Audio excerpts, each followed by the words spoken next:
अस्सलाम वालेकुम दोस्तों, मेरा नाम डॉक्टर लियसगर है और आज की इस वीडियो में हम लॉजिकल रीजनिंग क्वेश्चंस के लेक्चर नंबर 3 को हम डिस्कस करने जा रहे हैं। जैसा कि हम जानते हैं कि पीएमसी ने एमडीकेट 2021 में लॉजिकल रीजनिंग क्वेश्चंस को जो है वो इंक्लूड किया है और जिन सवालात की तादाद जो होगी वो 10 होगी।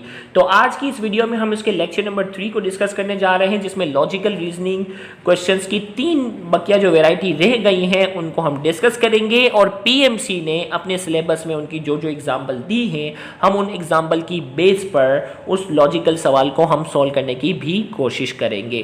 तो सबसे पहले यहाँ आपके पास जो है वो लॉजिकल प्रॉब्लम के बारे में बताया है कि ये प्रॉब्लम का जो है वो फायदा क्या है, किस किस्म के स्किल को जज किया जाता है। Logic problems are puzzles which required people to use deductive reasoning skill।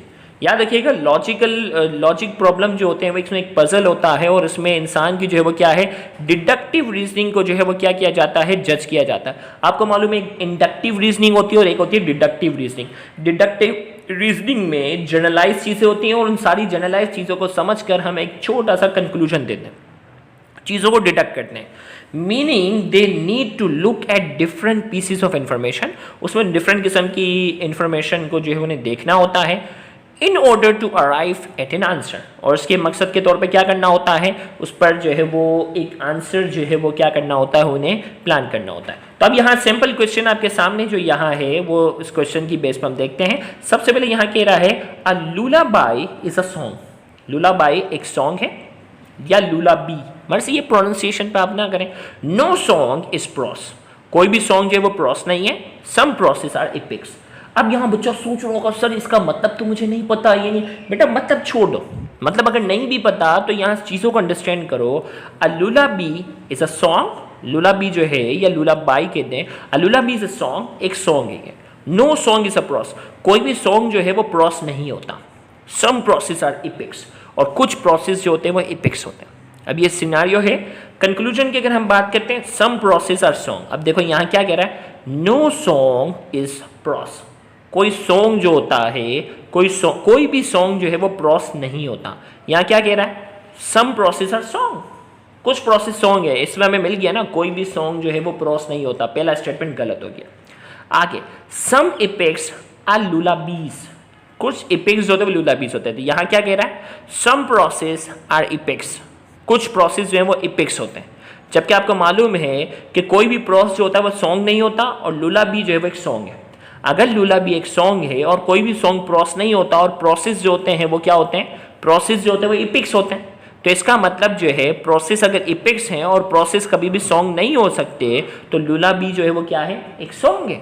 लुलाबी क्या है, सॉन्ग है। इसका मतलब सम पिक्स आर लुलाबीज, कुछ पिक्स जो है वो लुलाबीज होते हैं, वो तो हो नहीं सकता क्योंकि इपिक्स जो होते हैं वो प्रोसेस होते हैं और प्रोसेस कभी भी सॉन्ग, प्रोसेस जो है वो कभी भी सॉन्ग नहीं हो सकते। तो इसका मतलब क्या हुआ, सम इपिक्स आर लुलाबी। भाई लुलाबी तो एक सॉन्ग है और सॉन्ग प्रोस नहीं हो सकता और इपिक्स जो होते हैं वो प्रोसेस ही होते हैं।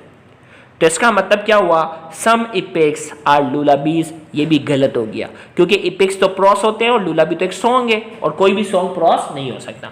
पहला स्टेटमेंट गलत, दूसरा स्टेटमेंट गलत। तीसरा, सम सॉन्ग्स आर लुलाबीज, कुछ सॉन्ग जो होते हैं वो लुलाबीज होते हैं। आ लुलाबीज अ सॉन्ग, लुलाबी एक सॉन्ग है। ओके, सॉन्ग जो है वो लुलाबी हो सकते हैं। तो इसका मतलब कौन सा स्टेटमेंट सही है, इसका मतलब तीसरा स्टेटमेंट जो है वो करेक्ट है। Which of the following is most appropriate in the above case, इस अबव केस के अंदर जो है वो कौन सा अप्रोप्रिएट है। अब देखो इसमें कह रहा है ओनली 2, इसमें कह रहा है कि सिर्फ 2 वाला जो है वो अप्रोप्रिएट है। बी में कहा जा रहा ओनली 3 जो है वो अप्रोप्रिएट है। सी में कहा जा रहा 1 2 3, तीनों के तीनों जो है वो इनअप्रोप्रिएट है। भाई इनअप्रोप्रिएट तो नहीं है, 1 और 2 इनअप्रोप्रिएट है, जबकि 3 वाला जो है वो क्या है, 3 वाला जो है वो अप्रोप्रिएट है। तो ओनली 3 इसका क्या है, only 3 is the correct answer. तो ये आपके सिलेबस में इसकी एग्जाम्पल थी। इस किस्म के कई सवालात की इंशाल्लाह हम प्रैक्टिस करेंगे तो आपको परेशान होने की जरूरत नहीं है। कोर्स ऑफ एक्शन, अब यहाँ जो है वो 5वीं टाइप है लॉजिकल रीजनिंग की। A course of action is a step और administrative decision to be taken for improvement. भाई कोर्स ऑफ एक्शन क्या है, एक एडमिनिस्ट्रेटिव चीज़ों को संभालने के लिए आपने जो है वो फैसला करने की एक सलाहियत की बात होगी। follow up or further action in regard to the problem policy on the basis of the information given in the on the basis of information given in the statement to be true, test taker should decide which of the suggested course of action logically follow for pursuing। अब देखो भाई, course of action के अंदर क्या होगा, आपको जो है वो एक फैसला करने की सलाहियत होगी। भाई आपने जो है वो एक सूटेबल फैसला करना होता है। अक्सर लोग जो होते हैं वो परसेंटेज तो बहुत अच्छी लाते हैं, एग्जाम में उनकी नंबर तो बहुत अच्छे होते हैं, लेकिन फैसला करने की सलाहियत में आप देखोगे ना वो बड़े कमज़ोर से होते हैं। तो अब आपके जो है वो कोर्स ऑफ एक्शन टाइप के सवालात में आपके जो है वो एडमिनिस्ट्रेटिव डिसीजन की जो एबिलिटी को भी क्या किया जाएगा, चेक किया जाएगा, जिसमें एक सिनेरियो दिया जाएगा और आपसे पूछा जाएगा कि आप उसमें एक फैसला करें और मोस्ट सूटेबल एडमिनिस्ट्रेटिव रूल आप किस तरीके से करते हैं वो इसमें जज किया जाएगा। अब देखें मिसाल के तौर में, सबसे पहले इसमें यहाँ जो आपके सिलेबस में जो सिंपल क्वेश्चन दिया गया वो क्या है, statement power supply on state x is terribly poor. भाई एक ऐसी जगह है, गौर से सुनिएगा, जहाँ पावर सप्लाई इलेक्ट्रिसिटी की बात हो रही है, वहाँ बहुत ही खराब सूरत हाल है। भाई एक जगह है, उसको एक्स का नाम दे दिया गया और कहा जा रहा है वहाँ इलेक्ट्रिसिटी की जो सूरत हाल है वो बहुत ज़्यादा ख़राब है। अब हमें फैसला करना है। कोर्स ऑफ एक्शन, दो एक्शन हमारे पास जो है वो फैसला करने की सलाहियत है। वापडा should urgently take action against power thief. जो बिजली चोरी करते हैं, जो पावर चोरी करते हैं, उनके खिलाफ सख्त से सख्त एक्शन लें। दूसरा, the government should generate more power. Government क्या करे, मजीद जो है वो पावर क्या करे, जनरेट करे। अब दो फैसले हमारे पास। अब इनमें से ए में कहा जा रहा है if only one is most appropriate, पहले वाला एक्शन ले, दूसरा वाला ना ले। बी में कह रहा है only two is most appropriate, दूसरा वाला एक्शन ले, ज्यादा जनरेट करें और चोरी करने वालों के खिलाफ कोई एक्शन ना ले। तीसरे में कह रहा है इफ आइदर वन और टू इज मोस्ट अप्रोप्रिएट, दोनों में से कोई एक ले लो। इसमें कह रहा है इफ नाइदर वन और टू इज वन, उसमें डी में कहा जा रहा है दोनों को ही अमल दरामद ना करें।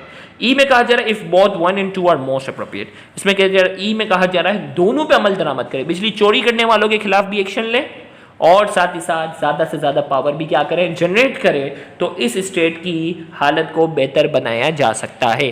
फैसला आपके सामने, कॉमन सेंस का सवाल है, इज द करेक्ट आंसर। हमें बिजली चोरी करने के खिलाफ एक्शन लेना होगा और साथ ही साथ गवर्नमेंट को चाहिए कि पावर क्या करना है, ज़्यादा से ज़्यादा जनरेट करे। लिहाजा इस क्वेश्चन का जो करेक्ट आंसर जो है वो क्या है, E is the correct answer. If both one and two are most appropriate is the correct answer.